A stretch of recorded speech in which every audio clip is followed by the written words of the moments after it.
En algún lugar del Imperio Romano, un hombre pone tinta sobre papiro por última vez. Sus manos tiemblan no de vejez, sino de urgencia. Lo que está escribiendo es dinamita pura para el establishment religioso de su época. Este hombre afirma haber conocido secretos sobre Jesús que nadie más podría saber. Secretos sobre su infancia, sobre su madre María, sobre milagros nunca contados en los evangelios oficiales. Su nombre era Santiago, y según la Biblia, era el hermano de Jesús. Durante casi 2000 años, la Iglesia ha negado que Jesús tuviera hermanos de sangre. La virginidad perpetua de María es un dogma inquebrantable, pero Santiago existió. Lideró la iglesia primitiva en Jerusalén y dejó un texto explosivo que la Iglesia Católica condenó como herético en el año 397, un manuscrito conocido como el Protoevangelio de Santiago. Hoy vamos a desenterrar ese evangelio prohibido y descubrir por qué la Iglesia hizo todo lo posible para que nunca lo leyeras. ¿Quién era realmente Santiago? Esta pregunta ha torturado a teólogos durante siglos, porque la respuesta amenaza uno de los pilares fundamentales del catolicismo. En la Epístola a los Gálatas, capítulo 1, versículo 19, el apóstol Pablo menciona casualmente a Santiago, el hermano del Señor. No un discípulo cualquiera, no un seguidor más, el hermano. Imagina por un momento ser el hermano de alguien que el mundo entero considera Dios. Crecer con Él, jugar con Él, verlo tropezar, verlo aprender a caminar. ¿Cómo sería esa experiencia? Santiago no solo creció junto a Jesús, sino que según los Hechos de los Apóstoles, se convirtió en el líder indiscutible de la primera comunidad cristiana en Jerusalén después de la crucifixión. No Pedro, no Pablo, Santiago. Pero aquí está el problema que hace que la iglesia se retuerza incómoda. Si Santiago era literalmente el hermano de Jesús, entonces María tuvo otros hijos. Y si María tuvo otros hijos, entonces no fue virgen perpetuamente. Y si no fue virgen perpetuamente, entonces uno de los dogmas más sagrados del catolicismo se desmorona como un castillo de naipes. La Iglesia Católica ha desarrollado una ingeniosa solución teológica a este dilema. Argumenta que la palabra aramea para hermano también puede significar primo o pariente cercano, que Santiago era quizás hijo de un matrimonio anterior de José, haciendo de él medio hermano, o simplemente un primo de Jesús. En el año 2025, esta interpretación sigue generando debates furiosos en redes sociales, con miles de personas citando Mateo 13, 55, 56, donde se mencionan explícitamente a los hermanos de Jesús, Santiago, José, Simón y Judas, además de hermanas no nombradas. Pero la historia de Santiago es aún más fascinante y oscura de lo que parece. Según el Evangelio de Juan, capítulo 7, versículo 5, los hermanos de Jesús no creían en él durante su ministerio. Imagina la tensión familiar. Tu hermano afirma ser el Mesías, abandona el negocio de carpintería familiar y se vuelve un predicador itinerante que desafía a las autoridades religiosas. ¿Lo apoyarías? Santiago no lo hizo. Al principio, la transformación de Santiago de escéptico a líder supremo de la iglesia primitiva es uno de los giros más dramáticos del cristianismo temprano. ¿Qué cambió su mente? Según 1 Corintios 15:7, Jesús resucitado se le apareció específicamente a Santiago. Esta aparición no solo lo convirtió, sino que lo catapultó a una posición de autoridad casi papal en la comunidad de Jerusalén. Pero aquí es donde la narrativa oficial comienza a desenredarse de manera inquietante. Santiago no predicaba exactamente el mismo cristianismo que Pablo. Mientras Pablo evangelizaba a los gentiles con un mensaje de gracia que liberaba a los convertidos de la ley judía, Santiago insistía en que los seguidores de Jesús debían mantener las tradiciones judaicas. Esta tensión está documentada en Hechos 15, durante el llamado Concilio de Jerusalén, donde Santiago y Pablo casi llegan a un punto de ruptura sobre si los gentiles debían circuncidarse. Algunas teorías historiográficas más oscuras sugieren algo aún más radical, que Santiago nunca aceptó completamente la divinidad de Jesús, como lo hizo Pablo, que lo veía como un profeta extraordinario, quizás el Mesías prometido, pero esencialmente humano. Esta visión encaja perfectamente con grupos judeo-cristianos tempranos como los ebionitas, que rechazaban el nacimiento virginal y veían a Jesús como un hombre especialmente justo, elegido por Dios. Es posible que Santiago, el hermano olvidado, el que creció junto a Jesús, conociera una verdad diferente sobre su hermano, una verdad que la iglesia institucional necesitaba enterrar para construir su teología de Cristo como Dios encarnado. Su texto apócrifo podría contener pistas sobre esta controversia explosiva. La psicología de Santiago es fascinante. Imagina vivir toda tu vida a la sombra de un hermano carismático, solo para ver cómo lo ejecutan como criminal y luego experimentar algo tan poderoso que te convence de que resucitó. Pero incluso en tu conversión, mantienes una visión más arraigada en el judaísmo tradicional que la de los otros apóstoles. Eres el guardián de una ortodoxia diferente, una que eventualmente perderá la batalla histórica contra la teología paulina. El protoevangelio de Santiago no apareció de la nada. Fue escrito alrededor del año 150 después de Cristo, aproximadamente un siglo después de la muerte de Jesús y unas décadas después del martirio de Santiago en el año 62. Esto significa que el autor real probablemente no fue Santiago mismo, sino alguien que escribió bajo su autoridad, una práctica común llamada pseudoepigrafía en el mundo antiguo. Pero, ¿por qué alguien elegiría escribir bajo el nombre de Santiago específicamente? Porque su autoridad como hermano y líder de la Iglesia de Jerusalén era inmensa en las comunidades judeo-cristianas.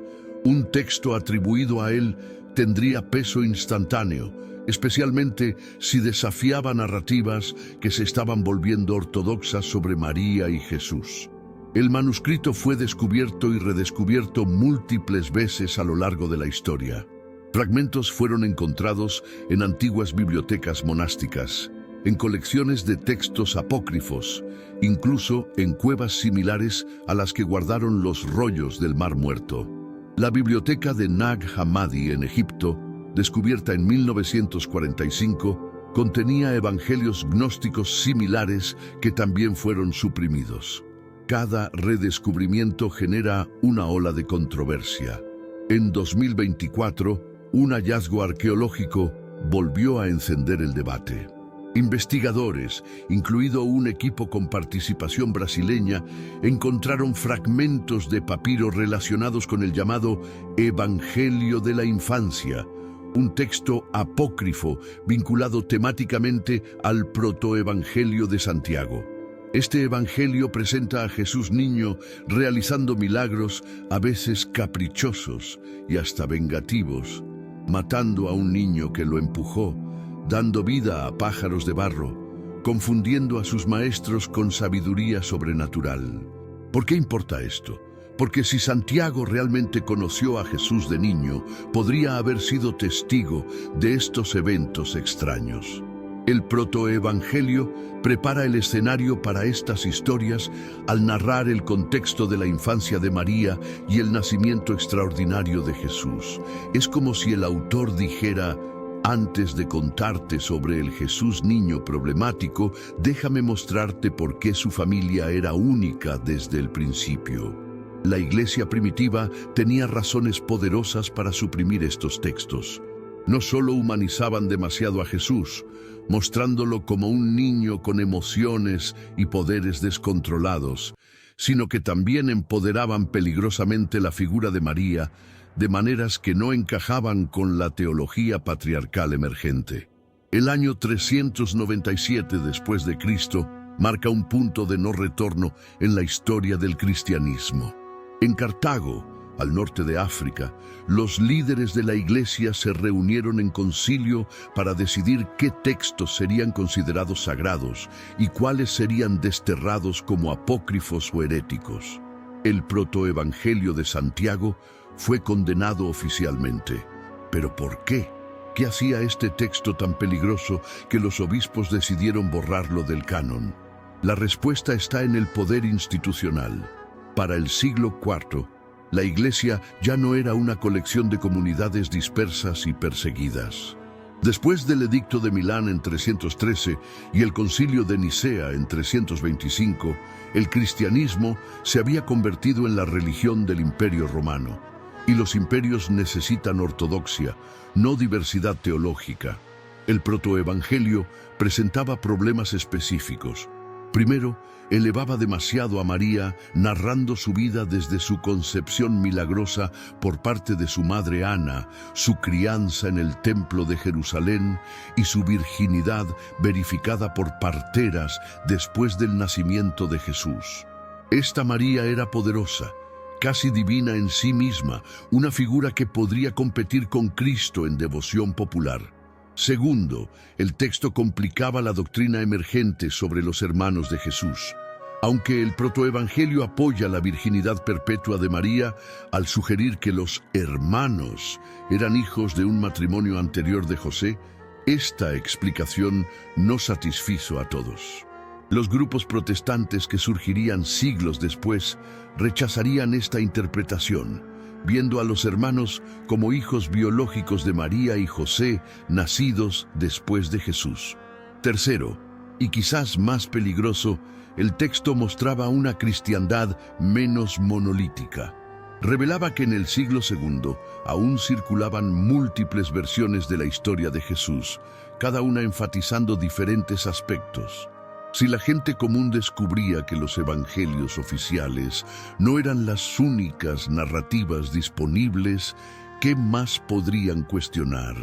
La solución fue brutal en su simplicidad: quemar las copias, prohibir su lectura, declararlo herético. Pero el texto era demasiado popular para morir completamente. Sobrevivió en comunidades marginales, en traducciones a idiomas como el siríaco y el armenio, en monasterios remotos donde los monjes copiaban textos sin preguntar si eran ortodoxos. El contexto histórico del siglo II es crucial para entender por qué existió el protoevangelio. El cristianismo primitivo no era una religión unificada, sino un campo de batalla teológico. Gnósticos, ebionitas, marcionitas, ortodoxos, protocatólicos, todos afirmaban seguir a Jesús, pero tenían visiones radicalmente diferentes sobre quién era Él. Los gnósticos creían que el mundo material era malvado, creado por un Dios inferior, y que Jesús era un ser espiritual que solo parecía humano. Usaban evangelios como el de Tomás y el de María Magdalena. Los ebionitas, más cercanos a Santiago, veían a Jesús como un hombre justo pero no divino. Los marcionitas rechazaban completamente el Antiguo Testamento y su Dios, viendo a Jesús como revelador de un Dios diferente y superior. En este caos teológico, textos como el protoevangelio servían propósitos específicos.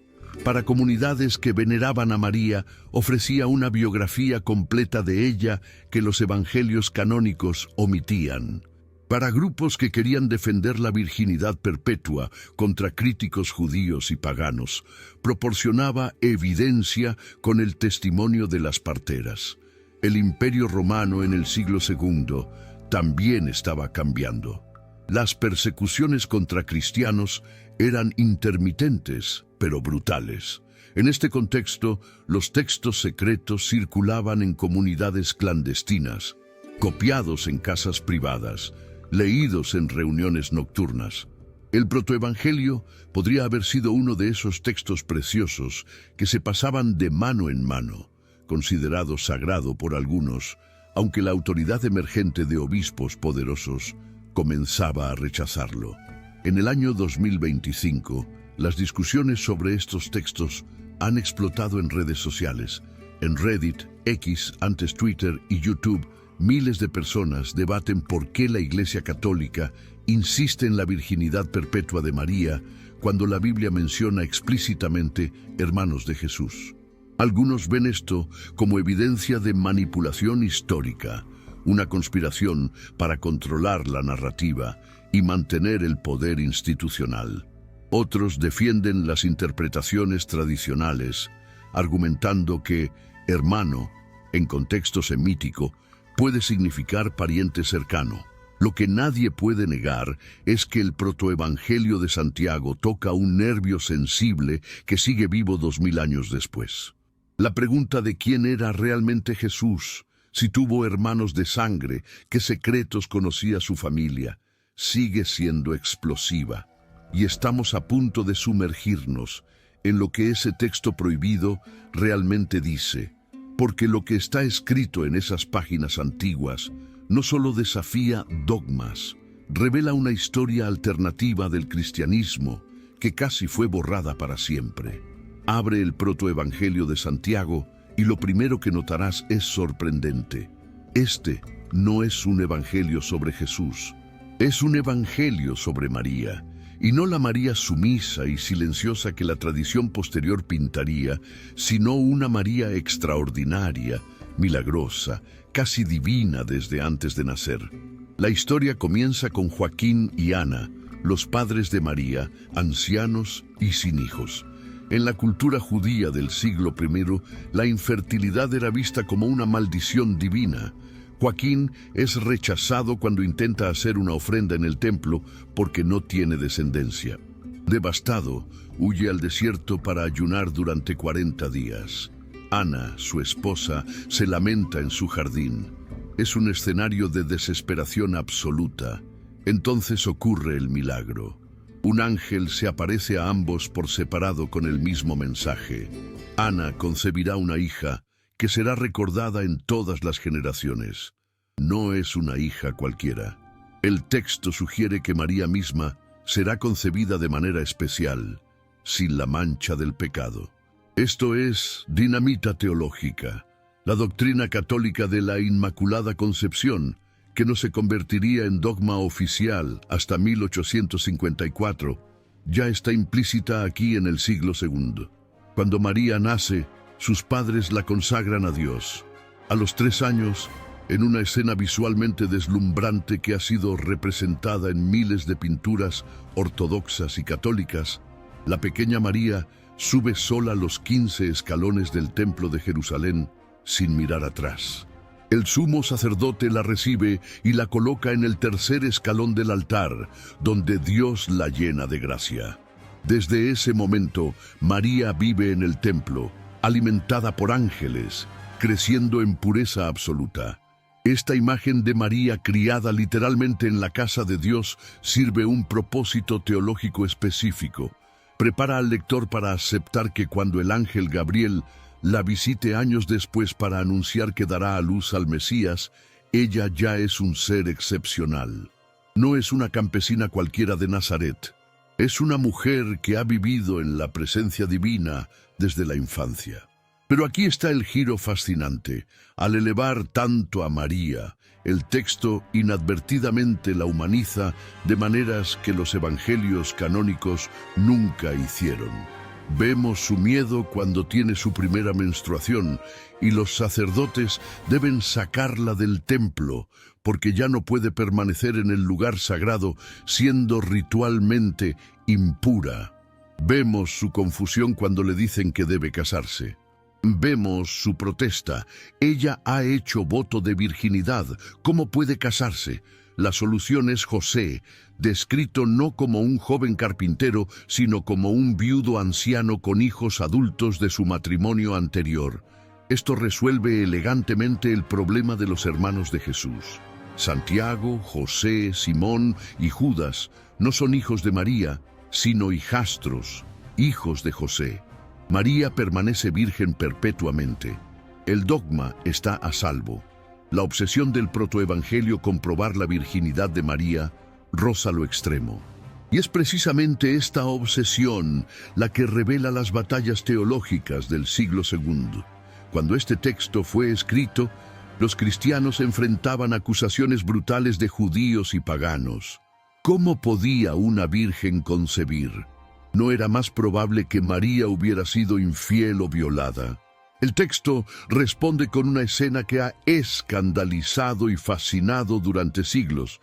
Después de que María da a luz en una cueva, no en un establo, nota ese detalle, una partera llamada Salomé se niega a creer que María sigue siendo virgen después del parto. Exige examinarla físicamente. Cuando lo hace, su mano se quema sobrenaturalmente. Solo cuando un ángel le dice que toque al niño Jesús, su mano se cura. Es una validación milagrosa violenta de la virginidad de María. ¿Por qué incluir esta escena grotesca? Porque muestra cuán desesperados estaban los defensores de María por proporcionar evidencia de su virginidad perpetua. No bastaba con la palabra de la Biblia. Necesitaban testigos oculares, incluso si esos testigos eran ficticios. Necesitaban un milagro punitivo que castigara la duda. Esta obsesión con la virginidad perpetua ha generado siglos de debate. En el año 2025, las discusiones en plataformas como X y Reddit explotan regularmente cuando alguien cita Mateo 13:55-56 o Marcos 6:3, pasajes que mencionan a los hermanos de Jesús por nombre. Los católicos y ortodoxos responden citando la palabra griega adelphoi, hermanos, que en arameo y hebreo puede significar primos o parientes cercanos. Pero hay algo más profundo en juego aquí que la simple semántica. La virginidad perpetua de María se convirtió en un pilar del control patriarcal en la Iglesia. Si María, la Madre de Dios, permaneció virgen toda su vida, entonces la virginidad se elevaba como el estado más puro para las mujeres. Las monjas se convertían en esposas de Cristo, imitando a María. La sexualidad femenina se volvía sospechosa, peligrosa, algo a reprimir. Teorías conspiratorias modernas van aún más lejos. Sugieren que la Iglesia suprimió textos como el protoevangelio precisamente porque, aunque defendía la virginidad de María, también la empoderaba demasiado.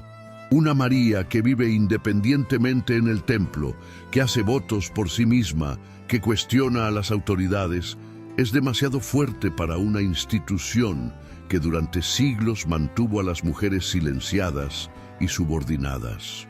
El protoevangelio camina en una cuerda floja teológica. Honra a María, pero también podría ser usado para empoderarla de maneras que la jerarquía masculina de la Iglesia encontraba amenazantes. Quizás por eso sobrevivió más tiempo en las iglesias ortodoxas orientales, donde María es venerada con una devoción que a veces supera incluso la devoción a Cristo. Rasca la superficie del protoevangelio de Santiago y encontrarás capas de influencias extrañas. Este no es simplemente un texto judeo-cristiano, es un híbrido fascinante que incorpora leyendas judaicas, motivos helenísticos y elementos protognósticos que sugieren una teología más compleja de lo que parece a primera vista. Comencemos con las leyendas judaicas. La historia de Ana y Joaquín tiene paralelos con otras narrativas bíblicas de mujeres estériles que milagrosamente conciben. Sara y Abraham, Ana, la madre de Samuel, Isabel y Zacarías. El protoevangelio está insertando a María en esta tradición sagrada, diciendo, ella también es parte de esta línea de milagros. Pero va más lejos que el Antiguo Testamento al sugerir que María misma fue concebida sin pecado. Luego están los elementos helenísticos. La escena de María siendo alimentada por ángeles en el templo recuerda a las vírgenes vestales de Roma, sacerdotisas que mantenían el fuego sagrado y vivían en castidad. Los lectores del siglo II en el mundo greco-romano habrían reconocido este paralelo. El texto está diciendo, nuestra María es más extraordinaria que sus vírgenes vestales. Pero lo más inquietante son las influencias protognósticas. Los gnósticos creían que el mundo material era malvado, una prisión del espíritu. La salvación venía a través del conocimiento secreto, gnosis, que liberaba el alma. Aunque el protoevangelio no es completamente gnóstico, contiene elementos que habrían resonado con lectores gnósticos. Por ejemplo, la insistencia en la virginidad perpetua de María tiene matices gnósticos. Si María nunca experimentó la contaminación del acto sexual, entonces Jesús nació de carne que no estaba completamente sumergida en lo material. Algunos grupos gnósticos llevaron esto al extremo, argumentando que Jesús no tuvo un cuerpo real, sino solo una apariencia, docetismo. El protoevangelio no va tan lejos, pero abre la puerta. También están las visiones angelicales constantes. María ve ángeles, escucha voces divinas, experimenta teofanías. Esto recuerda a textos gnósticos como el Evangelio de María Magdalena o el Evangelio de Tomás, donde el conocimiento directo de lo divino sin intermediarios es central. María no necesita sacerdotes para encontrar a Dios. Dios viene a ella directamente. En el año 2025, videos virales en YouTube han explorado estas conexiones. Creadores de contenido sobre historia oculta y textos apócrifos señalan que el protoevangelio podría haber sido usado por sectas judeo-cristianas que veían a Jesús como un profeta iluminado, pero no necesariamente como Dios encarnado. Estas sectas, como los ebionitas que mencionamos antes, fueron eventualmente declaradas heréticas y destruidas por la Iglesia Ortodoxa emergente. Aquí está el escenario fascinante. ¿Qué si Santiago, el hermano de Jesús, realmente lideró o inspiró uno de estos grupos judeocristianos alternativos? Sabemos por Hechos y las epístolas de Pablo que Santiago insistía en mantener las prácticas judaicas. Sabemos que entró en conflicto con Pablo sobre la inclusión de gentiles. ¿Es posible que su versión del cristianismo fuera fundamentalmente diferente, más cercana al judaísmo, menos enfocada en la divinidad de Cristo? Si es así, el protoevangelio podría ser un vestigio de esa teología perdida. Un texto que honra a María y prepara el escenario para un Jesús especial, pero quizás no completamente divino, en el sentido en que la ortodoxia posterior lo definiría. Esto explicaría por qué la Iglesia lo suprimió tan violentamente. El año 325 después de Cristo. El emperador Constantino convoca el Concilio de Nicea, la primera reunión ecuménica de obispos cristianos. El objetivo: unificar la doctrina, acabar con las herejías, crear una ortodoxia imperial. Es el momento en que el cristianismo deja de ser una religión perseguida y se convierte en la religión del imperio más poderoso del mundo. Pero la unificación tiene un precio. La diversidad debe morir. Textos que presentan versiones alternativas de la fe deben ser eliminados. El arrianismo, que niega que Jesús sea coeterno con Dios Padre, es condenado. Los evangelios gnósticos son prohibidos, y aunque el protoevangelio de Santiago no es oficialmente condenado en Nicea, comienza su largo camino hacia la marginación. La condena formal viene en el Concilio de Cartago en 397, pero para entonces ya había comenzado la purga. Copias de textos apócrifos fueron quemadas. Bibliotecas fueron depuradas. Cristianos que poseían estos textos prohibidos podían ser excomulgados o peor. La Iglesia usaba el poder del Estado romano para imponer la ortodoxia con una eficiencia que cualquier régimen autoritario envidiaría. ¿Por qué el protoevangelio específicamente? Ya hemos explorado algunas razones. Empodera demasiado a María. Complica la narrativa sobre los hermanos de Jesús. Contiene elementos protognósticos. Pero hay otra razón más cínica: control narrativo. La Iglesia institucional del siglo IV y V estaba construyendo un monopolio sobre la verdad sagrada. Si múltiples evangelios circulaban libremente, cada uno contando historias diferentes sobre Jesús y su familia, la gente podría comenzar a hacer preguntas peligrosas. ¿Por qué Mateo y Lucas tienen genealogías diferentes de Jesús? ¿Por qué Marcos no menciona el nacimiento virginal? ¿Por qué Juan presenta una teología tan diferente de los sinópticos? Al declarar solo 4 evangelios como canónicos y condenar todos los demás como apócrifos o heréticos, la Iglesia simplificaba el mensaje. Había una historia oficial y cualquier desviación era falsa. Esto hacía la evangelización más fácil, la doctrina más clara y el control institucional más fuerte. El protoevangelio era especialmente problemático porque era popular. A diferencia de algunos textos gnósticos esotéricos que solo circulaban en pequeñas sectas, las historias sobre la infancia de María eran amadas por cristianos comunes. La fiesta de la presentación de María en el templo, basada directamente en el protoevangelio, fue celebrada en las iglesias orientales desde tiempos muy tempranos. Prohibir el texto pero mantener la fiesta era hipocresía pura. En los años 2024 y 2025, el descubrimiento de nuevos fragmentos de papiros relacionados con evangelios apócrifos ha reavivado estas controversias antiguas. Cuando investigadores encontraron porciones del Evangelio de la infancia mostrando a Jesús niño realizando milagros caprichosos, las redes sociales explotaron. Posts en X acumularon millones de vistas con títulos como «La Iglesia escondió la verdad sobre Jesús niño y ¿por qué no quieren que leas estos evangelios?». Los escépticos argumentan que estos textos son obviamente leyendas tardías sin valor histórico, pero los teoristas de la conspiración responden: ¿cómo sabemos que los evangelios canónicos no son también construcciones teológicas? ¿Por qué confiar en Mateo, Marcos, Lucas y Juan, pero rechazar automáticamente a Santiago, Tomás o María Magdalena? La verdad probablemente está en algún punto intermedio. Todos estos textos, canónicos y apócrifos, son productos de comunidades específicas con agendas teológicas específicas.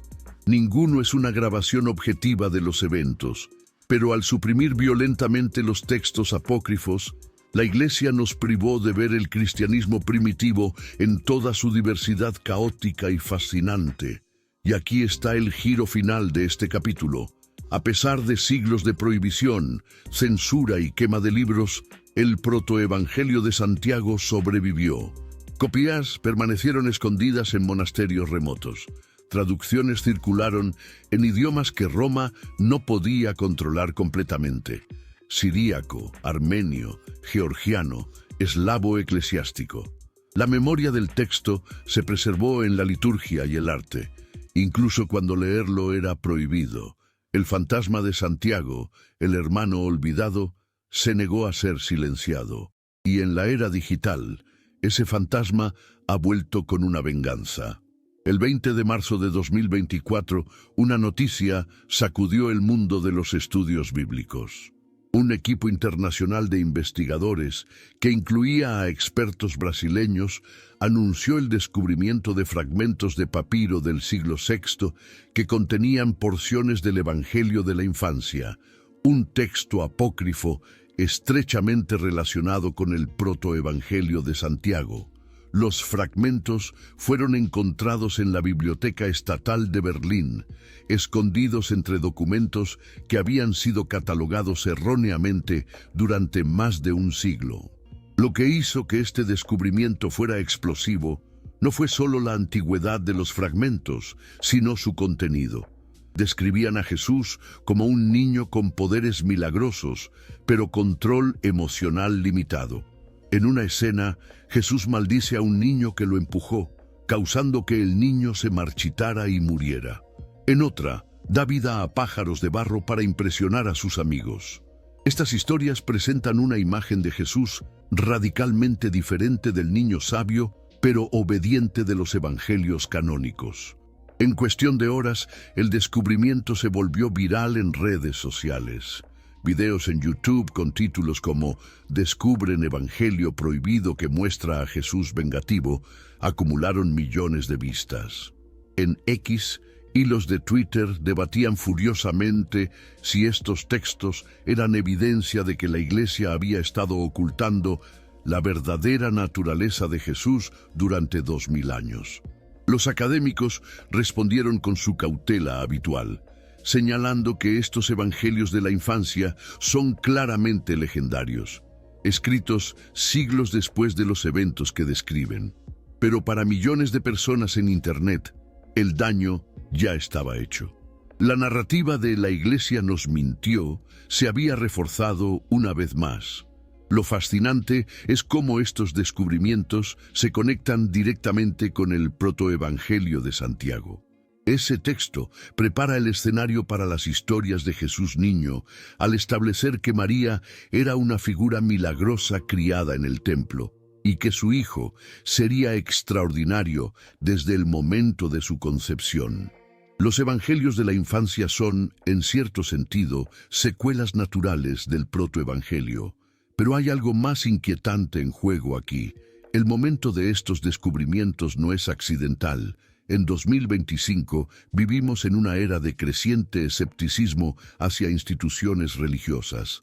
Los escándalos de abuso sexual en la Iglesia Católica, el auge del ateísmo militante, la popularidad de contenido que desmitifica el cristianismo, todo esto crea un contexto receptivo para narrativas sobre textos suprimidos y verdades escondidas.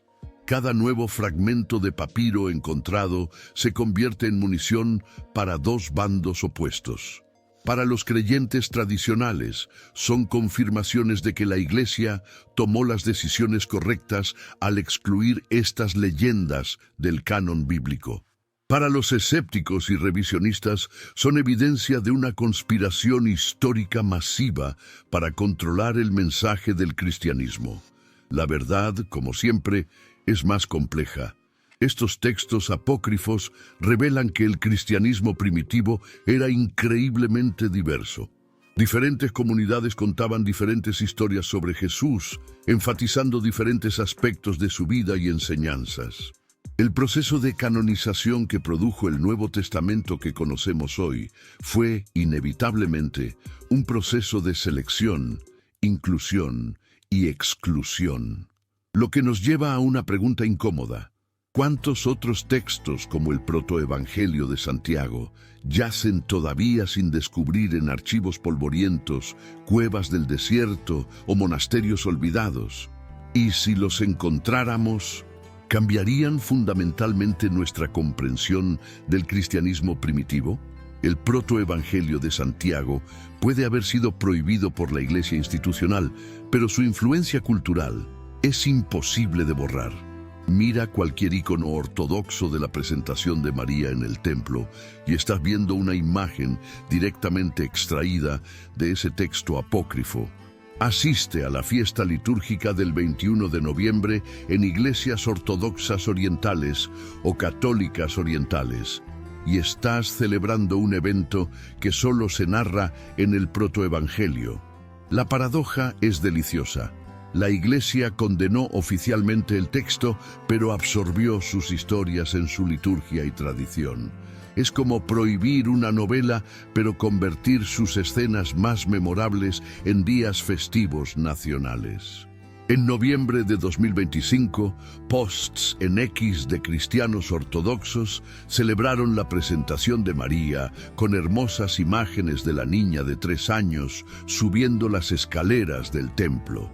Los comentarios estaban llenos de devoción, pero casi nadie mencionaba que esta historia venía de un evangelio apócrifo, condenado hace más de 1600 años. La ironía parecía perdida para la mayoría, pero la influencia del protoevangelio va más allá de la liturgia. En 2024, Netflix estrenó Virgen María, una miniserie que exploraba la vida de María antes del nacimiento de Jesús. Aunque los creadores afirmaban basarse en investigación histórica, Era obvio para cualquiera familiarizado con los apócrifos que muchas escenas venían directamente del protoevangelio. La concepción milagrosa de María, su vida en el templo, su desposorio con José. Los críticos católicos conservadores atacaron la serie violentamente, acusándola de usar fuentes heréticas y distorsionar la tradición sagrada. Pero aquí está el problema. Esas mismas tradiciones que los críticos defendían como ortodoxas habían sido influenciadas durante siglos por el texto que ahora llamaban herético. La tradición católica de que María fue presentada en el templo de niña, que vivió allí en pureza, que fue desposada con José específicamente para proteger su virginidad, todo esto viene del protoevangelio. La serie de Netflix, a pesar de sus libertades dramáticas, reavivó el interés en estos textos antiguos. Búsquedas en Google del protoevangelio de Santiago se dispararon. Los libros sobre evangelios apócrifos se agotaron en Amazon. Podcasts de historia religiosa dedicaron episodios completos al tema, pero hay un lado más oscuro en esta influencia cultural. Grupos esotéricos modernos y movimientos de nueva era han adoptado el protoevangelio como parte de sus prácticas. Algunos ven a María no solo como madre de Jesús, sino como una figura divina femenina por derecho propio, una manifestación de la diosa madre que existía mucho antes del cristianismo. Estos grupos realizan rituales marianos alternativos, a veces mezclando elementos del protoevangelio con prácticas paganas, Wicca o misticismo cabalístico.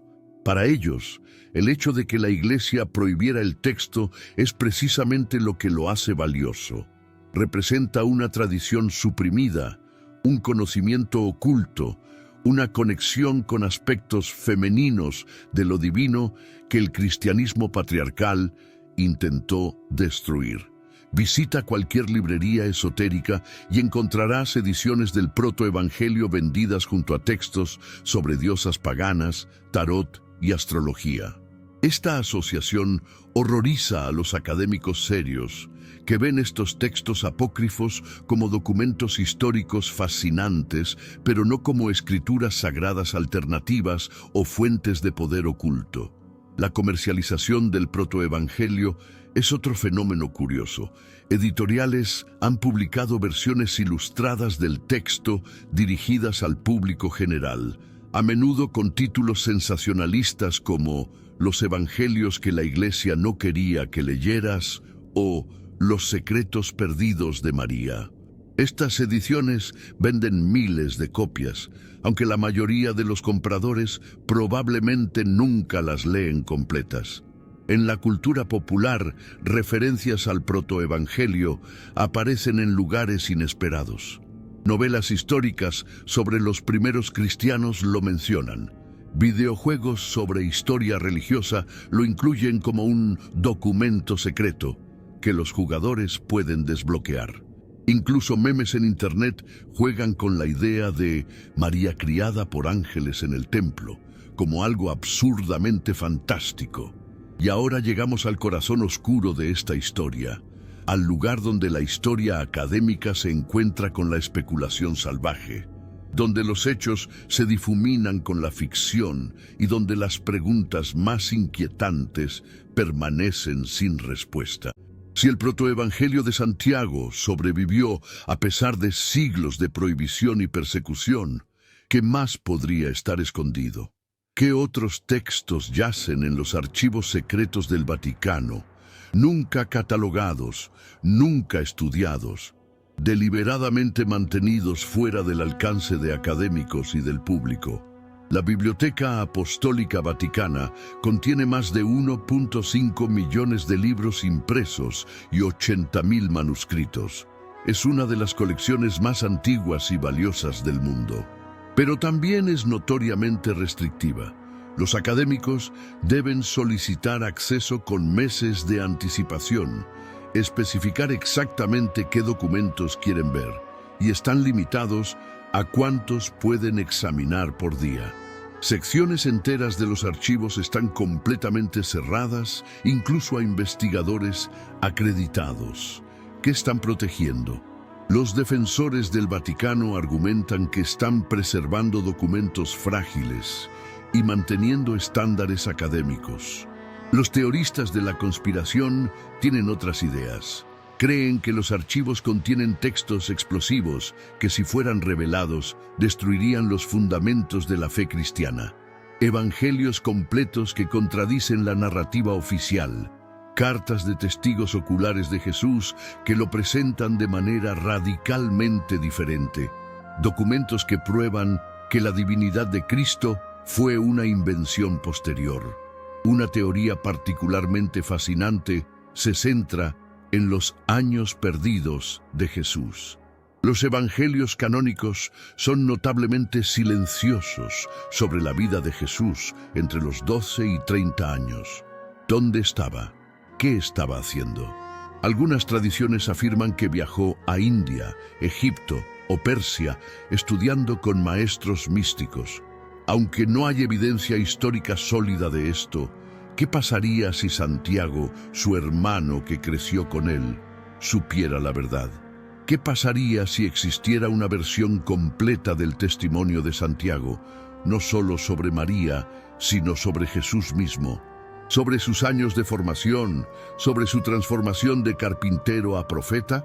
Un texto así sería más valioso que cualquier otro documento en la historia del cristianismo, y también sería el texto más peligroso imaginable para la ortodoxia.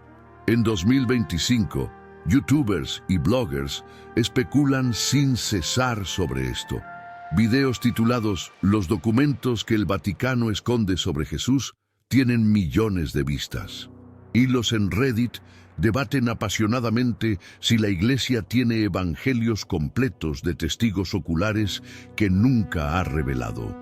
La mayoría de estas teorías son pura especulación, construcciones fantasiosas sin base en evidencia real. Pero, ¿y si no lo son? ¿Y si aunque sea una fracción de ellas tuviera algo de verdad? Considera esto.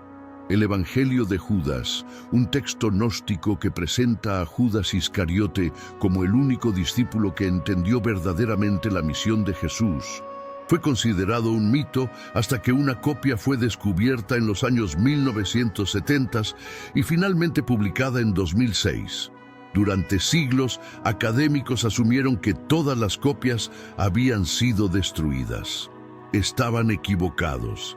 El Evangelio de María Magdalena, que presenta a María como la discípula favorita de Jesús y líder espiritual después de su muerte, fue considerado perdido hasta que fragmentos fueron encontrados en el siglo XIX y principios del XX.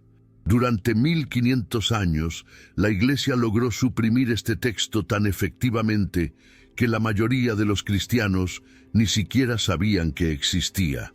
¿Cuántos otros textos podrían estar todavía por descubrir? ¿Cuántos fueron efectivamente destruidos, pero de los cuales fragmentos podrían emerger de colecciones privadas, cuevas del desierto o bibliotecas mal catalogadas?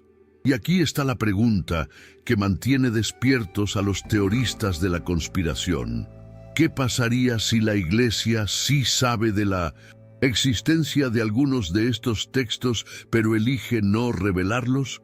No por malicia necesariamente, sino porque genuinamente creen que hacerlo causaría más daño que bien, que confundiría a los fieles, que daría munición a los enemigos de la fe. Es una posición que incluso tiene cierta lógica. Si tu trabajo es preservar la fe de 1.000 millones de católicos, ¿arriesgarías eso revelando documentos ambiguos de autenticidad cuestionable que podrían ser malinterpretados? Pero también es una posición profundamente paternalista, una que asume que la gente común no puede manejar información compleja o contradicción histórica, que la fe debe ser protegida de los hechos si es necesario.